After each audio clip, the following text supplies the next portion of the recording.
Hi there and welcome to Guitarfingers. This is a song from Guitarfingers Book 2. It's a composition that I did to help one of my students when we were discussing particular aspects of learning to play at the level she was at. So I decided to use a rhythm called a Milonga from Argentina, and I just developed a song in the key of A major to help us with certain aspects that I'll discuss through the song. So the first thing to look at, as always in a song, is we have the key signature of 2 beats in a bar, so that's 2 crotchet beats, and the key is A major, so we've got 3 sharps, C sharp, F sharp and G sharp. Again, if you're not too familiar with those, my Guitarfingers Book 1 of course will go through keys and adding the sharps that we need to learn as we're progressing through the beginning stages of learning to read music and play the guitar. So the first thing we need to do is just check out where the sharp notes are that we're going to play. Always remember to use the natural notes next to them as your guide. So for example, we've got C sharp, fret 2, on string 2, that's next to C natural, fret 1. So the same will be for F sharp, fret 2, on string 1, F natural next to it, back to F sharp.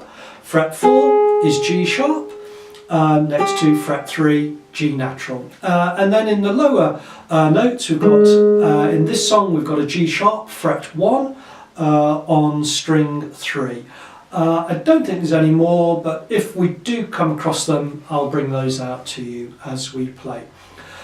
The Milonga rhythm, this is the most important of the song of course, and I would suggest you do a little bit of background on listening to Milonga songs. Just Google them, YouTube them, and just have a listen to how those Latin American rhythms sound, but this is what it does sound like, so I'll play it as written. I'm going to use a finger 1 for note E. I often call that middle E because it's the middle of the 3 E's in that area there. I'm using finger 1, there's a good reason, because later on we'll be using a lot of finger 2s up in this higher area, so finger 1 needs to be free down here. So not finger 2 this time, but finger 1. We start off mezzo piano, moderately quiet, just to get a little bit of atmosphere, and andante, walking pace. So I'm going to do this as a Latin American type walking pace in a chilled out hot summer's day, so a little bit slower than perhaps normal. So the rhythm goes, we've got A, E, E. Okay, so I'll play that again now.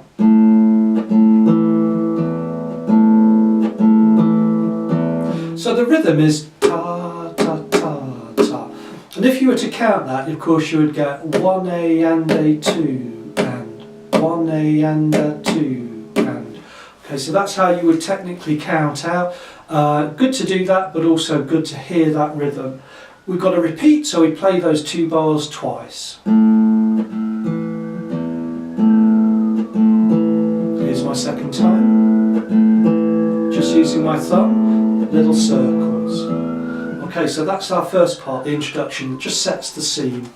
The next we've got syncopated semiquavers. Again, these are often falling in the brackets of particular rhythms, and I've seen them described as variations of Milonga rhythms.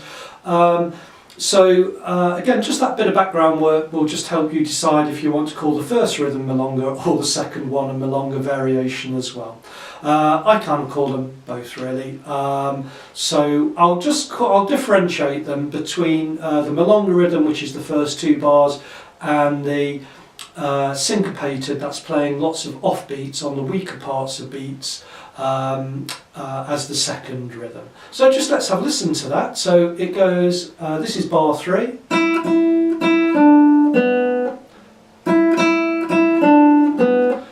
1 A and A 2 and 1 A and A 2 and ta ta ta ta ta. That's the rhythm.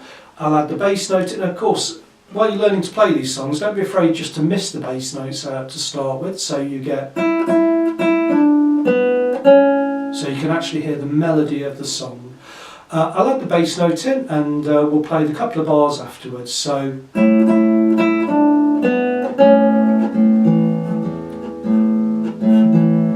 now If you needed to rest your fingers on string 1, you could do that, because the string that's ringing is string 2, so if you need a little bit of support from your fingers, do so. Otherwise, just hold your hand really steady. So I've used finger 3, you could use finger 4 for the D, but finger 2 is best for the C sharp. We've got a repeat of that bar. Now we're starting on the C sharp, G sharp. Okay, so let's look at it's bar 6. We've got 3 C sharps, open B, G sharp, A. Okay, so that's how I'm playing that. I put some fingerings in to help us, IMIs or MIMs. As I'm reading, I tend to just use whatever walking fingers I can. If I'm performance playing it, I'll try and stick more to my fingerings that I've written, because I'm not having to talk, so I can focus a little bit more on those. But try and use those fingerings that I put in. The reason is simple, is that it will help you when you go across the strings. So you keep the I and the M's in a nice pattern across the string, so they're not crossing over all the time. It will happen in this song, but we just have to accept that. I'll play the C sharps again. Next line, that is. Now we've got to change that, so we're back to high E's. Finger 3 on fret 2 for the F sharp, and we're going to do a glissando to G sharp. So I did up to G sharp, finger 1, F sharp, and then back to E's. Okay, so let's see how that sounds.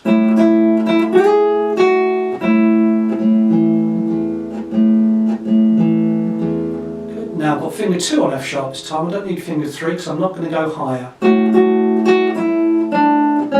That's to C sharp.